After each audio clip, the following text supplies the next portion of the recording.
बिस्मिल्लाहिर्रहमानिर्रहीम। FBI officers ये देख के बहुत ज्यादा परेशान हुए कि जिस जेल में कैदी को खुला भी छोड़ दिया जाए तो वो कभी भी भाग नहीं सकता, और वहाँ अथॉरिटी की नाक के नीचे से 3 कैदी आखिर कैसे भाग गए। और अगले 10 घंटों तक जेल अथॉरिटी को उनके भागने की जरा भी बिनक नहीं हुई। आखिर ये कैसे हुआ? ना सिर्फ FBI बल्कि US की 3 बड़ी इंटेलिजेंस एजेंसीज भी इस केस को सुलझाने में एड़ी चोटी का जोर लगा दिया, लेकिन उनके हाथ कुछ भी ना लगा। और हम बात कर रहे हैं एक ऐसे जेल ब्रेक की जो पिछले 60 सालों से सिर्फ उलझा हुआ ही नहीं बल्कि अब एक मिस्ट्री बन चुका है। पैसिफिक ओशन में मौजूद ये एक छोटा आइलैंड सिर्फ 22 एकड़ पर ही फैला हुआ है, मगर यहाँ दुनिया के सबसे खतरनाक मुजरिमों को रखा जाता था। अल्कट्राज के नाम से ये आइलैंड समुद्र के अंदर एक बहुत ही बड़े पत्थर के ऊपर बना हुआ है। इसी वजह से इस आइलैंड को दी रॉक भी कहा जाता है। एक तो ये आइलैंड दूर दूर तक ओशन से घिरा हुआ है,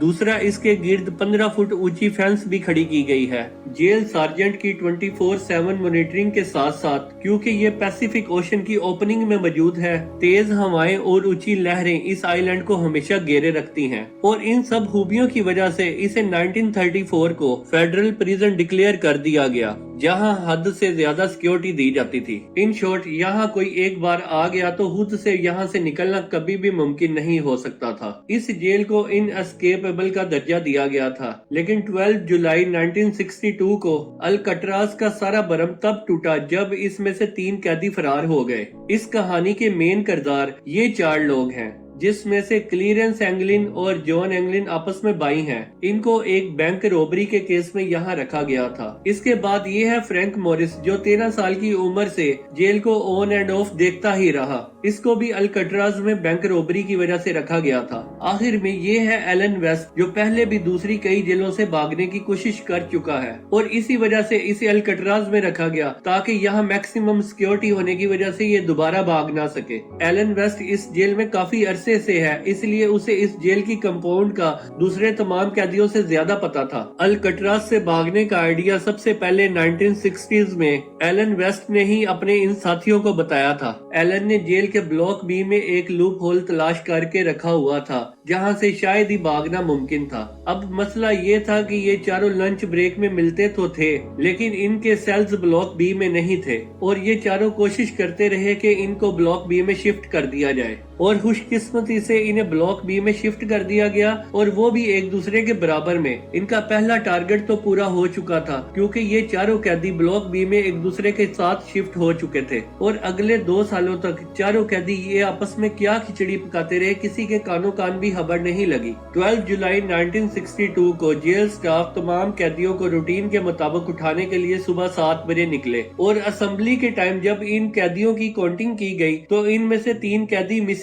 थे। जब स्टाफ ने तमाम सेल्स को दोबारा से चेक किया तो ब्लॉक बी में एंगलिन ब्रदर्स के समेत फ्रैंक मॉरिस को अपने ही बेड पर सोया हुआ पाया। उनको ये बात बिल्कुल भी नॉर्मल नहीं लगी, और उन्होंने सेल के अंदर जाकर इन कैदियों को उठाने की कोशिश की, और इसके दौरान वो क्या देखते हैं कि तीनों सेल्स के बेड के ऊपर सिर्फ डमी हेड पड़े हुए थे, क्योंकि वो तीनों कैदी वहां से भाग चुके थे। उन्होंने सोप, प्लास्टर और कंक्रीट के मिक्सचर के साथ ये डमी हेड बनाए थे, और ये डमी हेड उन्होंने अपने बेड के ऊपर रख दिए थे, और इनमें से एक डमी हेड हाथ लगने से नीचे गिरकर टूट भी गया, जिसको इस फोटो के अंदर भी देखा जा सकता है। और ये मंजर को देख के पूरे जेल स्टाफ के होश उड़ गए। उन्होंने ये समझ के कि प्रिजनर तो आइलैंड से बाहर जा नहीं सकते, पूरे आइलैंड की छानबीन करनी शुरू कर दी, लेकिन कहीं भी उनका नामो निशान नहीं मिल सका। सबको एक ही चीज सताई जा रही थी, इतनी हाई सिक्योरिटी में एक ही नहीं बल्कि 3-3 प्रिजनर भागे तो भागे कैसे।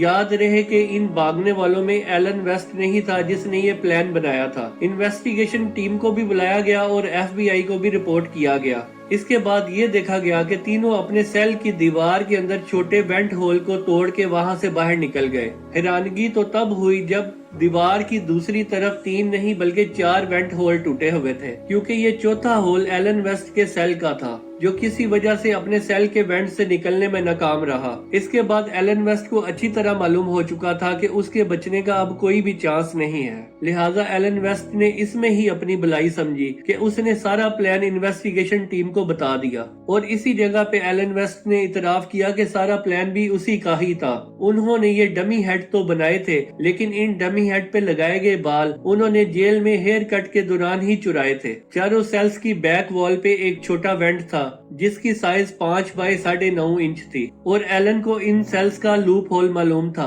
क्योंकि वो जेल की मेंटेनेंस के अंदर भी काम कर चुका था और उसको मालूम था कि इसकी दीवारें सिर्फ 6 इंच मोटी है और वेंट के सुराख को आसानी से बड़ा किया जा सकता है। 6 महीने के अंदर इन चारों कैदियों ने मौका दे के इस वेंट के अंदर सुराख बड़ा किया। वो किचन में चुराए हुए चमचों की मदद से ये काम करते थे, जबकि आखिर में इन्होंने जेब के वैक्यूम क्लीनर की मोटर से एक ड्रिल मशीन बना ली और वो इस सुराख को छुपाने के लिए इसके आगे अपने म्यूजिकल इंस्ट्रूमेंट या कोई सामान रख देते थे और ये सारा काम खास तौर पे सिर्फ म्यूजिकल आर के दरमियान किया जाता था जब जेल ब्लॉक में काफी शोर शराबा होता है। वेंट एक कॉरिडोर में निकलता था जहां कोई भी सिक्योरिटी नहीं होती थी, जहां से एक ड्रेन पाइप सीधा ब्लॉक की छत पे जाता है जहां वो अक्सर मेंटेनेंस के लिए काम करते थे। अल्कट्राज में प्रिजनर्स को बिजी रखने के लिए उनसे मेंटेनेंस का काम करवाया जाता था और ये चारों प्रिजनर भी मेंटेनेंस करने के लिए छत पे जाया करते थे और इस टाइम के अंदर वो अपने भागने के लिए हर छोटी से छोटी चीज का भी जायजा लिया करते थे। इसके बाद छत से एक और पाइप को यूज करते हुए वो नीचे उतरे, फिर आइलैंड की 15 फुट ऊंची फेंस को फलांग कर दूसरी तरफ उतर गए। उन्होंने अपनी सारी तैयारी पूरी कर रखी थी।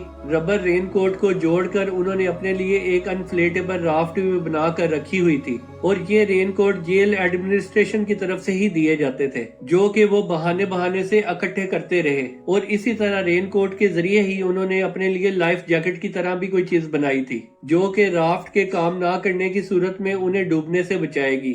पर एफबीआई के लिए अब सबसे बड़ा सवाल भी यही था कि भागने वाले प्रिजनर अब आखिर कहाँ हैं। उनके चौथे साथी एलन वेस्ट ने बताया कि प्लान के मुताबिक इन्हें सबसे पहले अल्कट्राज के नॉर्थ के अंदर एंजल आइलैंड पे जाना था और उसके बाद इन्होंने मेन लैंड के ऊपर उतरना था जहां सिक्योरिटी ना होने के बराबर होती है। वहां से इनको एक गाड़ी और कुछ कपड़े चुराने थे। अल्कट्राज के गिर्द सारे मेन लैंड के ऊपर छानबीन की गई, लेकिन कोई भी सुराग नहीं मिला। इम्पॉसिबल सिक्योरिटी को चकमा देकर भागने वाले प्रिजनर्स को समुंदर निकल गया, या फिर एलन वेस्ट की कहानी भी एफबीआई को चकमा देने के लिए बनाई गई थी। उन तीनों का कहीं भी कोई नामो निशान नहीं मिला। ब्लॉक बी की छत पे पाए जाने वाले फुटप्रिंट और जहां ये सब चीजें बनाई गई थी वो सीक्रेट वर्कशॉप्स और जिस पाइप से वो लटक के नीचे उतरे थे उस पाइप के गिर्द पाए जाने वाले पैरों के निशान, ये तो वेरीफाई हो गया कि एलन वेस्ट की कहानी झूठी नहीं है। अब एफबीआई के साथ साथ coast guard, federal bureau of prison